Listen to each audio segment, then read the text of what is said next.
Hello all, welcome to this very first podcast of Sustainability Frontier from EHS Consultant Group. Today we have our special guest, Ms. Gayathri Ramanna, CEO of EHS Consultant Groups. And today I would love to introduce our CEO who has worked tirelessly for 28 years on EHS consultant services, and her wide knowledge about EHS services, ESG services. We would like to know more about this and help the viewers understand about sustainability, ESG and EHS services. Welcome to the show, ma'am. Thank you, Soumya. Thank you so much for getting me into this conversation. Thank you, viewers, for being with us in this whole conversation that we will be having about EHS and ESG. So, Soumya, I am really excited about this podcast series that we are talking. I look forward for this conversation where I can share my knowledge with the viewers. That's what I feel is my responsibility towards the EHS and ESG fraternity that is there. And I also look forward that this podcast has to go forward and expand, and we bring more and more experts and share the knowledge with our viewers. I look forward for this. Thank you very much. Excited for this. Thank you very much for having me today, and let us share our knowledge with the viewers. Thank you so much. Good evening, ma'am. Please tell us what is the role of EHS consultant playing towards sustainability. What does sustainability mean to EHS consultants? Yeah. That's a very good question to start off this whole conversation, Soumya. So, before answering what EHS consultants actually do for sustainability, what I would want to do is let me just give an insight about what is sustainability and how it matters to an organization. So, when we take an organization, a business, while it is running, so the business runs for, of course, the growth, the financial growth, how the business continues its businesses, and this is one of the focus area with which the organizations are running. But apart from that, can the organization be only focusing on that, only focusing on the business if we ask? The answer in the scenario now is a big no. The organizations have to consider the other aspects of the context with which they will be working. When we talk about a context, it would be like where the organization is working. So the environment where they work. So the organization is definitely dependent upon the environment for getting anything that they need for running their processes comes from the environment. So taking care of the environment is a big responsibility of the businesses. Now, how do they do that is where the environmental responsibility of the business comes. And if they don't do that, there is a huge risk to the business also. This is one pillar. So one pillar is where they focus on their financial growth. The second pillar is the environmental pillar. And the third is a very important pillar is the people.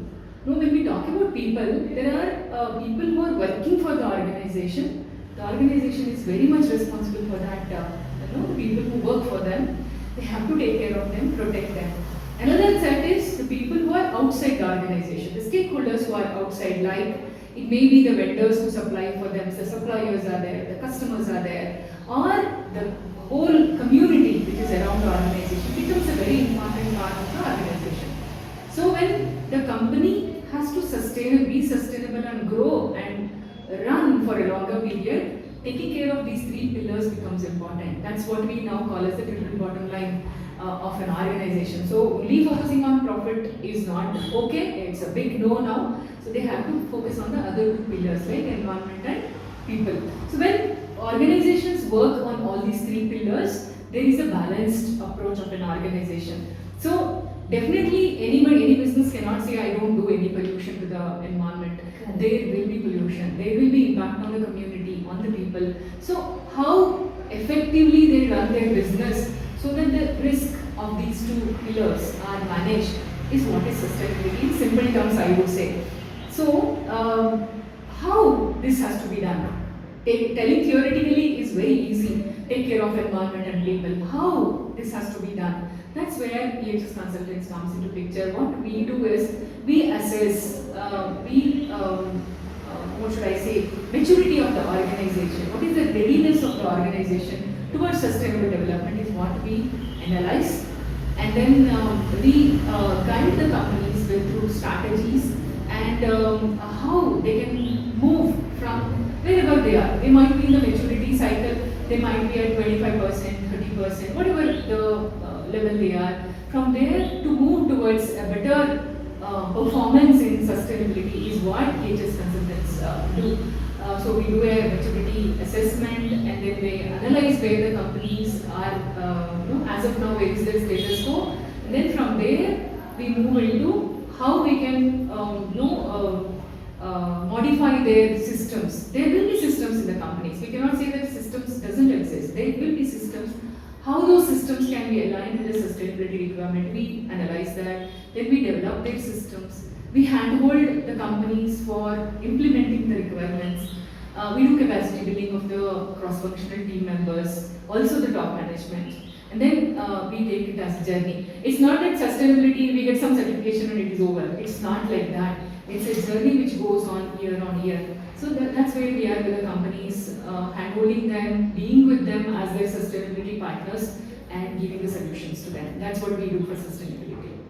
Nowadays, we are using synonym of ESG and sustainability as synonym. Could you please decode ESG for the audience? Yeah. So ESG is kind of sustainability. When we talk about, it's a journey of an organization. So along with their processes or businesses, they take the performance of environment and people performance together. This is sustainable development. It goes on. What is ESG? ESG is a measurable aspect of sustainability. Means ESG brings in the, I would say, the KPIs, the performance indicators of the organization.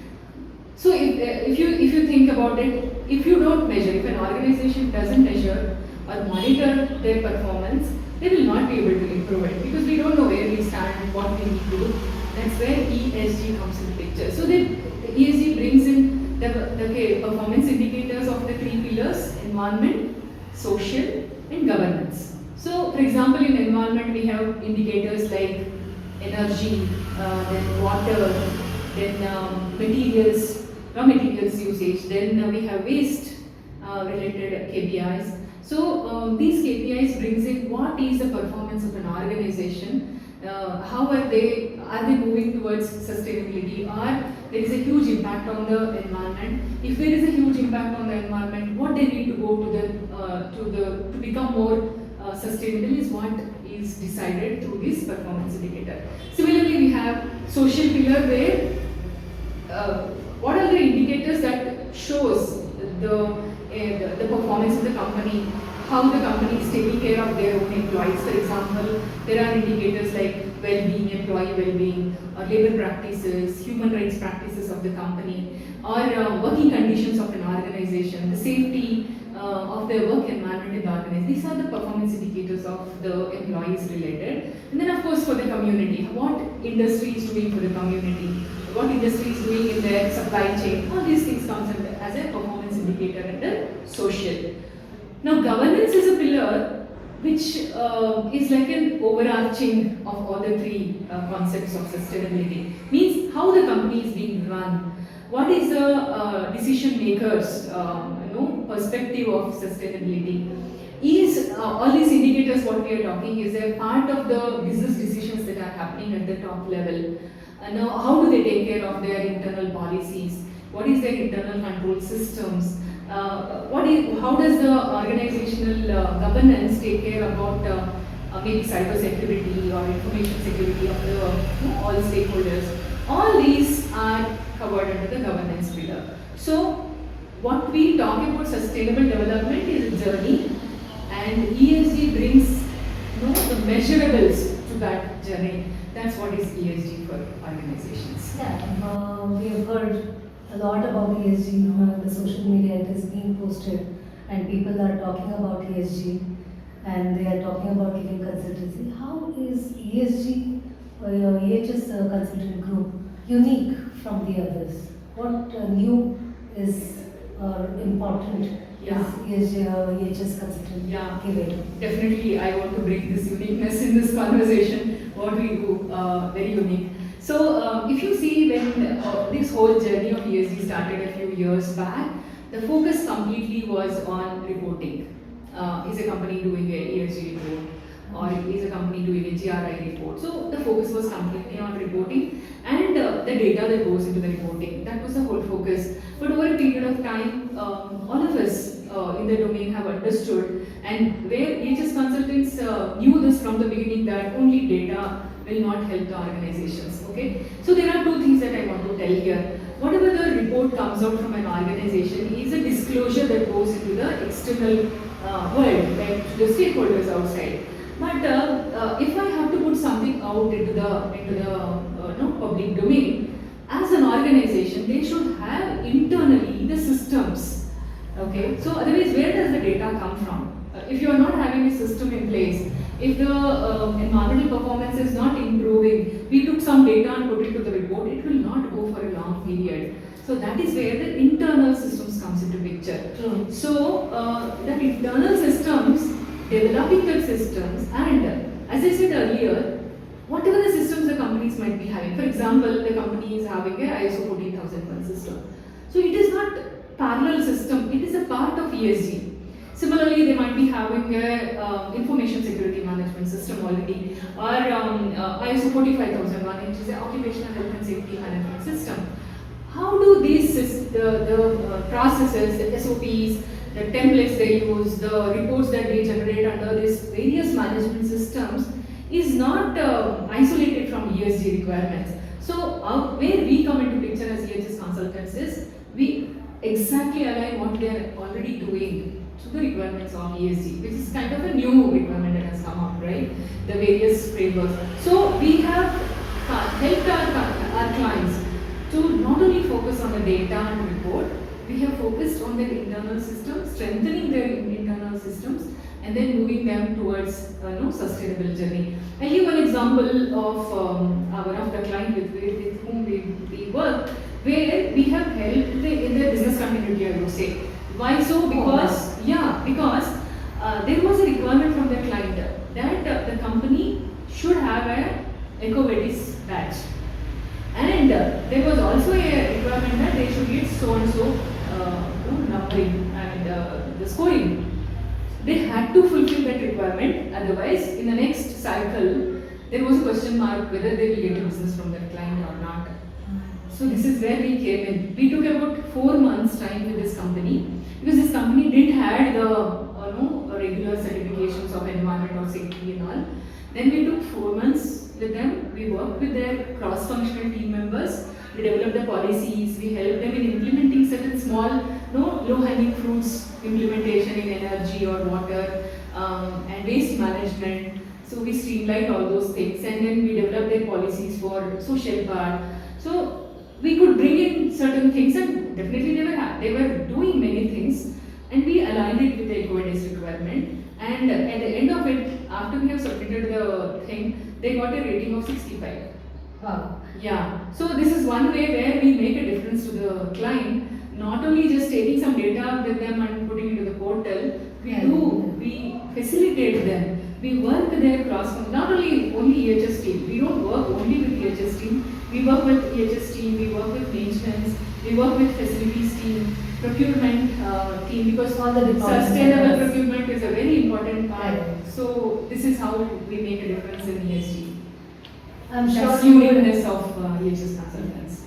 I'm sure you would have faced few challenges, because these are very new concepts and not all the clients would be knowing about EcoVadis or any other platform where they have to move towards sustainability. Yeah. What are the challenges that you faced, and how did you overcome those? Very good. That's a very good question, because we work with all sectors and all levels of the organization. When I say levels, we are working with big OEMs, conglomerates. We work with larger companies, medium scale companies. And this example which I gave is a small scale industry, MSME, so small scale industry. So we are working with every levels in the business. So there are challenges, different challenges in different types of industries. I'll first talk about MSMEs. So when we work with this particular industry, the one biggest challenge was the what should I say, knowledge or awareness about what exactly is this EcoVadis. They got a inquiry from the client. What do we do with this now? We don't know how to answer this, or we don't know what. That's the major first challenge that was there with them. That's where when they approached us and then when we started working with them, we addressed that first. So we have to make them comfortable. We have to make them understand this is nothing like a rocket science. What you are doing, we have to align it. But alignment is the biggest challenge actually. So we do that, right? We know what alignment is, but that is one, the major challenge. The second biggest challenge in all type of industry is the data. Every company maintains data. Every company has data under ISO systems. ISO 14001, lot of data is there, 45,000 lot of data, 9,001 lot of data. But how this data can be captured and aligned with the requirements of this anything, EcoVadis, GRA, whatever we are working about on the frameworks. And sometimes it is nothing like EcoVadis, GRA, BRSR. It's just a simple questionnaire that has come from the client. And it requires a lot of data that has to go into it. So data is the second challenge for the industries. How do we help them is, because our background, if you see EHS consultants, our background is we have worked heavily on ISO. So we are like, I would say, the SMEs of ISO systems. The whole team has worked. So we can quickly connect with the data, okay? Where the data comes from, which department maintains this data. I'm as simple as that. Sometimes we connect that. Please, if you don't have with maintenance, can you check with the facilities department? If you're not having with maintenance, it might be with the HR, because HR submits the same data to labor department. So these kind of interconnections with the data, we have that experience, and that's what we bring in. The second challenge of data we take care of. The third challenge is, as I said earlier, it is not only reporting, what the companies actually do on site becomes important. So identifying the projects, improving the internal systems. When we talk about, at least for the environment, most of the companies have systems in place because there is a compliance requirement. Correct. Okay, you know, right? Pollution control board requirements are there. Inspector of factories requirements are there. So there is a kind of waste management tools are there. There's kind of some traction already over there. But social part, where we talk about the people, labor practices, then employee well-being, training. So there are many things where the companies will be doing because they have to do it, but it is not under a common system. So we have to bring it together. So this is where we make a difference, and that is where internal systems or policies, sometimes policies are missing. So that is what is the third challenge which we bring together. So this is what is the major challenge. Three major challenges I would say: knowledge, the awareness or the internal capability building, capacity building requirement. Second is the data. Third one is what actually has to be done internally. Not only data, what actually systems that have to be built in. That's what I would say. How do you ensure that the right kind of data is coming to you and you are able to function and give the service that is given to the client? Most of the time what happens is there is a lot of communication gap that takes place, and they do not know where to extract the data and give it.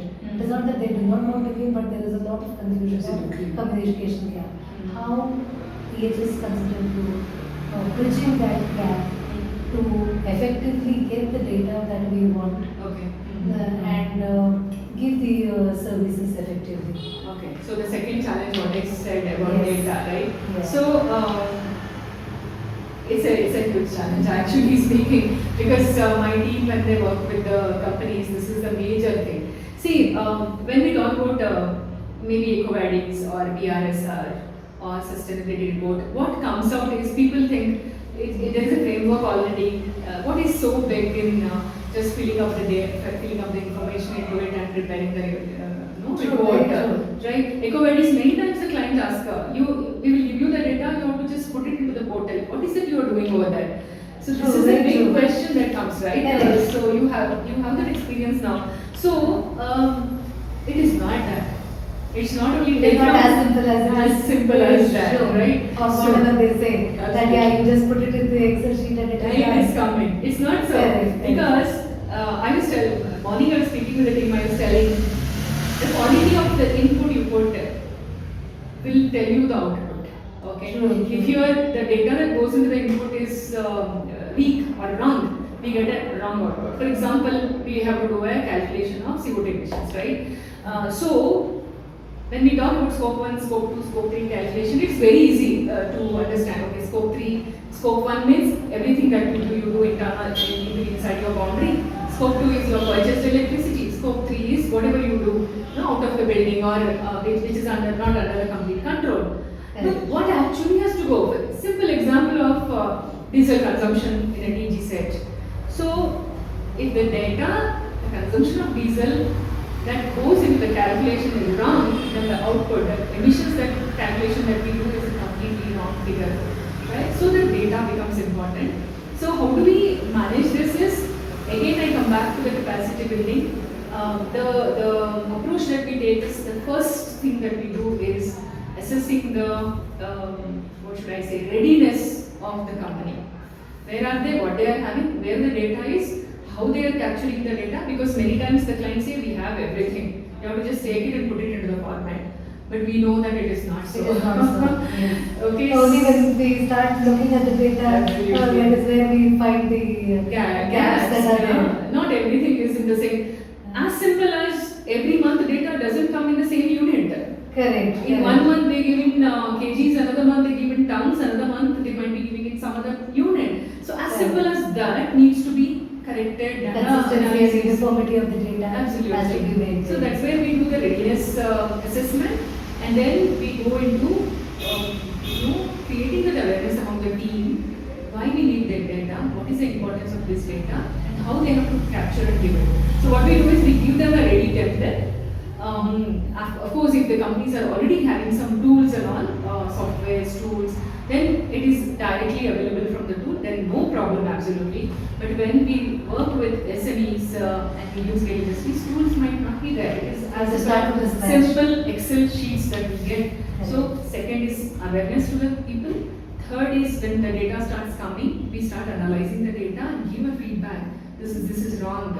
This you have given is not aligning. Can you check back and come back? So that kind of what should I say?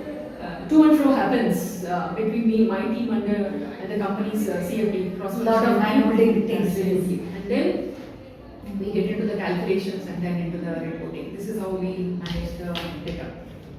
So the relationship with the client and EHS consultant goes a long way. Absolutely. And it goes for months together. Yes. Teams working simultaneously Yes. and sharing. Very That's true. wonderful. Yeah. There's a lot of back-end work that goes Very in true. before you give it to the client. Yeah, the final, that probably when we talk about the ESG report, final 70 sheets, when 70 pages report comes, there is so much of work that has gone behind, not only from our side, even from the client side also. Correct. There's a lot of thing that goes. And if the company is, there is nothing that is happening, the projects are not happening, the improvements are not happening, then after maybe 2-3 years, there is nothing that goes in the report, right? So that's where we work with them continuously, so that giving them the feedback that what they can do more, so that next year report comes in a better shape, or next year the rating of EcoVadis goes to the next level. That needs to be done. I wanted to ask that question. So most of the time the clients think that once it is implemented, we can go on. What is your message for those people who think that once it is implemented, everything is in place? No, that's not the correct process or a correct approach, I would say, because as I said, whatever we do, all this reporting or rating, everything is a part of the sustainable journey of the company, right? So the sustainable journey, it doesn't end with some rating or some certificate. We get a lot of questions from the companies. Madam, can we not get one certificate like ISO 14000 so I can say I am ESG certified? It doesn't work that way, right? The concept of ESG or sustainability is very different from an ISO 14,000 or 45,000, where we have a framework, we implement it, and somebody assesses it, we get a certification. Even that is also not one time, right? It's a cycle of every 3 years you have to show your improvement and you get a certification. Similarly in ESG also, it's a journey. It's not a one time. It's not one time is what I would say. So let us talk about two important things. That is, one is EcoVadis rating. Not many people know about EcoVadis. If you have to tell one line about EcoVadis, what is it? Okay. How do you educate? Yeah, EcoVadis is a system which helps the company to assess their supply chain. Is one part of it. That is, if the company is completely looking at assessing their supply chain, EcoVadis supports that. So what happens if a company is already having EcoVadis metal? Then if the company is supplying to multiple clients, then it's kind of one badge then catering to many clients. That is one kind of a thing. Another is the company wants to self-rate. We want to know where do we stand from our environment and sustainability performance. That is there also the EcoVadis comes into picture because it assesses you on 4 pillars of the performance of the company. The first pillar is the environment pillar. The second pillar is labor and human rights. The third pillar is ethics, ethical practices of the company, where governance majorly comes into picture. The fourth is a very important part, which is the sustainable procurement. So these are 4 pillars on which EcoVadis assesses the company. So if you see the complete overall performance of the company is assessed by EcoVadis, and they have a set process of evaluating the company's performance. So even though it is kind of a portal where the evidences have to be put in by the company, it will be evaluated and you get a rating. But how do you put that information? The data has to be in a certain way. There is a set process for that also. They expect the document to be in a certain way, and they look for your certifications. They look for your measurables. Means the KPI is what I was talking about earlier. What is the measurables, measurements of that, or what is the indicators performance? So that also have to be majorly the focus. More weightage is on the measurables. What is that the company is performing? Not only showing I have a policy, I have a SOP, that will not get rated for EcoVadis. They will be under the bronze only. So you have to show your measurements, what actions you took, because of that action, what is the outcome for the company, or what is the impact on the various stakeholders. So this is what is assessed. And one more part that is there in EcoVadis is a 360-degree evaluation they do, which is like whatever the information of the company is in the public domain will be assessed by EcoVadis. It might be positive, might be negative. So that is some percentage of the weightage goes to the 360-degree evaluation also. This is how a company is assessed. So it's kind of, I said disclosures are there, then I said internal systems have to be there, and keeping both in mind, EcoVadis does a rating. So it goes like that. The company, first step is developing their own internal systems. Systems means, I am not talking about, when I talk about system, it is not only documents and policies. Systems means what actually company does in the inside their organization or inside their business. For example, let us take an example of waste management. So there are various types of waste generated, how the company ensures segregation of waste, how the company ensures it goes through the 5 Rs, and then it goes to the disposal, or they bring it back as reuse, whatever they do completely. This is what system I'm talking about. It's not only document. Okay. And if you take an example of employee well-being, the company has a policy, HR policies there. They have the policy with respect to as simple as leave policy, attendance policy, or remuneration, or performance evaluation. All these are systems, and it keeps on happening in the company. Those systems I'm talking about. This is the first step. Second step is where the company starts disclosing, maybe through a GRI-based sustainability report or a BRSR report, where what I have done in my business, not only inside the boundary, with the stakeholders, the company discloses in a report.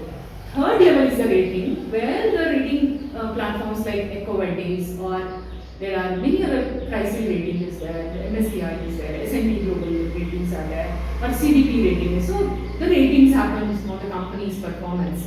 So this is how the progression happens of a company. You develop your own systems, you disclose your reports, and then finally the rating happens. So this is what is EcoVadis rating. Now GRI and BRSR is one step before the rating, where the company is disclosing their performance. This is how it goes.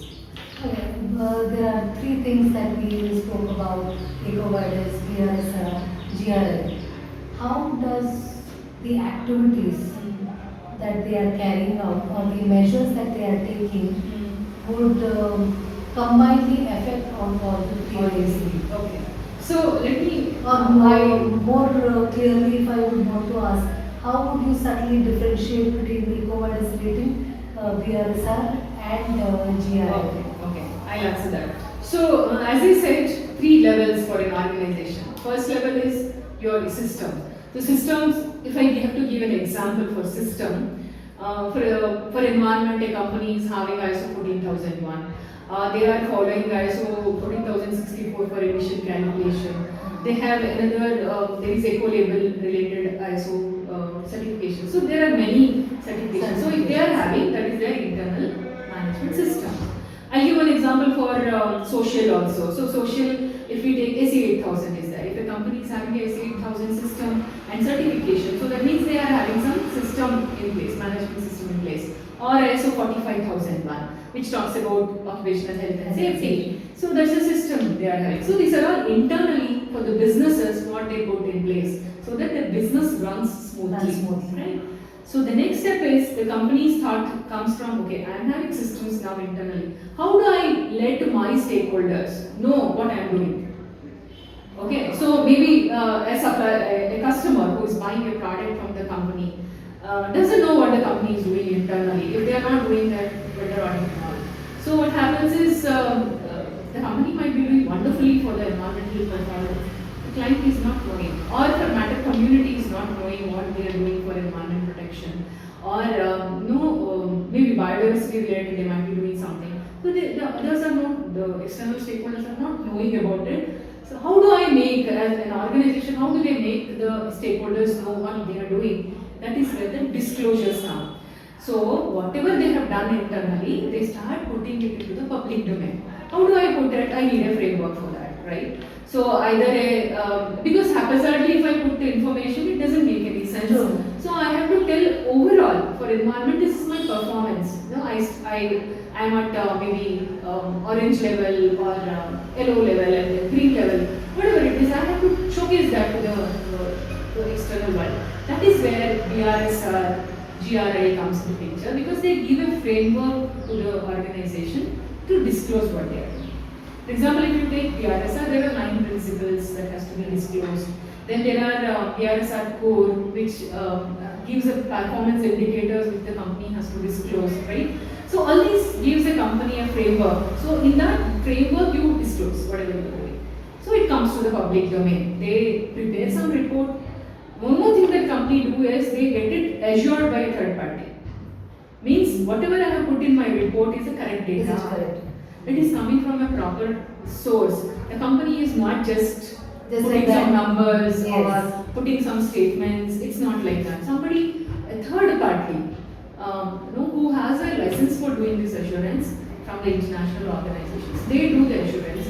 They give a statement saying that the data that is there in this report is correct as per the assurance we have done. So that is the second level, where GRI and BRSR gives a framework to the organization to put whatever they have done the performance into a report. Then it goes to disclose. Now GRI is a standard which is a voluntary, but BRSR is an Indian framework, and this is mandatory for the top 1000 listed companies. So if the company is listed with stock exchanges in India, they come under the SEBI control, then as per SEBI requirement, BRSR report has to be released by the company every year. Annual report has to be. And it has a framework again, a template is there, and all the data that is there in the BRSR framework has to be disclosed by the company. So this is reporting part. Third is EcoVadis or CDP. What they do is, whatever the company has disclosed as a report, they analyze it and they give some ratings to them. Are they at bronze level, silver level, gold level? So whatever the information the company has put into the public domain will be evaluated, then a rating is given to the company. That is rating. This is the three difference thing between GRI, BRSR and EcoVadis, or GRI, BRSR and CDP. GRI, BRSR or any other rating platforms. We always talked about awareness, training, this has to be done, and a lot of serious talks have happened. I just want you to tell the business owners, sustainability leaders as to what are those three important actions that has to be taken in order to be more sustainable towards the future. Okay. Yeah, that's important because many times when I speak with a business owner, that's what they express. There is so much out there in the ESG what we should focus on. So what I would say is the first thing is for their businesses, whatever is relevant, focus on that. What I mean to say is a business might be getting the inquiries from a client in a simple questionnaire or a portal. Focus on that first. So for whatever the requirement that is coming from the client, you align your systems and answer and start. There is a starting point. Okay. So anyway, you have to do that. That's the first. Don't think about anything about BRSR, GRI or anything. If it is not relevant to you, focus on that. If that is not there, then you want to start your ESG journey. I don't have any requirements. Then the second I would say is do a readiness assessment. Either by yourself if you are having a capability or you have internal How ready you are. Yeah, how ready they are. So or they can take an expert who can come and do a complete readiness assessment of the company because the expert knows from ES and G what needs to be done. So you know where you stand. That's very That's where ES consultants comes into picture. Yeah, very true. So that's the second thing. Third is in third two things comes. One is capacity building. Second is data. Streamlining the data that is required. So if we start, this is the starting point of the sustainability journey. So when we start this, and you do a readiness assessment of your company, you know where you stand, what needs to be done. Then take step by step. So it's the business owner should not rush to get some report out or some rating. I would say ideally about 9 months. If you are not doing anything on ESG, ideally 6 to 9 months to start, implement, and then streamline the things and then start putting into the report. If you hurry up for the report, it will not give a good output, is what I would say. Three things. If it is client requirement, focus on that. Don't go into the noise that is there. Second is do a readiness assessment of your company to understand where you stand. Third is capacity building of your people, and then data streamlining. So these three will help the companies to start somewhere. So being steady and consistent about what they are doing will help the business owners. Absolutely. Probably the next podcast, probably we should tell the business owners what they are supposed to be doing, which rating they should be taking in. Yeah. Probably we'll stay tuned for more of these outcomes and get ready for getting your ratings done. Thank you very much.